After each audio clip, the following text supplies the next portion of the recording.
ಹೇಳಿಕೆ ಮಾಡ್ತೀನಿ. ಅನವಶ್ಯಕವಾಗಿ ನಾನು ಹೇಳಿದ್ನಲ್ಲ, ಅದ್ರ ಬಗ್ಗೆ ನಾನು ಯಾವುದನ್ನು ಕೂಡ ಹೇಳಿಕೆಗಳನ್ನ ಕೊಡೋದಿಲ್ಲ ಅಂತ ಹೇಳಿದ್ದೇನೆ. ತನಿಖೆ ಆಗಲಿ, ತನಿಖೆ ಆದ ನಂತರ ಏನ್ ಬೇಕಾದ್ರೂ ವರದಿ ಬಂದಾಗ ಹೇಳೋಣ. ಎಲ್ಲವನ್ನೂ ನಿಮ್ಮ ಮುಂದೆ ಹೇಳೇ ಹೇಳ್ತೀವಲ್ಲ, ಸಾರ್ವಜನಿಕವಾಗಿ ರಾಜ್ಯದ ಜನತೆ ಮುಂದೆ ಹೇಳೇ ಹೇಳ್ತೀವಿ. ಈಗ ಪ್ರಿಯಾಂಕ್ ಖರ್ಗೆ ರಾಜೀನಾಮೆಗೆ ಒತ್ತಾಯಿಸಿ ಬಿಜೆಪಿ ರಾಜ್ಯಾದ್ಯಂತ ಹೋರಾಟಕ್ಕೆ ಪ್ಲಾನ್ ಮಾಡ್ಕೊಂಡಿದೆ ಸರ್. ನಿನ್ನೆ ಅವರು ಮೃತ ಕುಟುಂಬದ ಮನೆಗೂ ಕೂಡ ಹೋಗಿತ್ತು ಬಿಜೆಪಿ ನಿಯೋಗ. ಪ್ರಿಯಾಂಕ್ ಖರ್ಗೆ ಅವರು ರಾಜೀನಾಮೆಯನ್ನ ಕೊಡುವಂತ ಅಗತ್ಯ ಇಲ್ಲ. ಅವರು ಸುಮ್ಮನೆ ಅನವಶ್ಯಕವಾಗಿ ಅವರ ಹೆಸರನ್ನ ತೆಗೆದುಕೊಂಡು ಬಂದು ರಾಜೀನಾಮೆ ಕೊಡಿ ಅಂತ ಹೇಳಿ ಒತ್ತಾಯ ಮಾಡ್ತಿದ್ದಾರೆ. ದರ್ಶನ್ ಕೇಸಲ್ಲಿ ಅರ್ಜಿ ವಜಾ ಮಾಡೋದು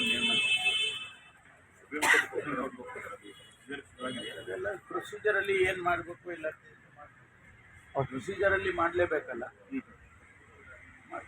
ಥ್ಯಾಂಕ್ ಯು.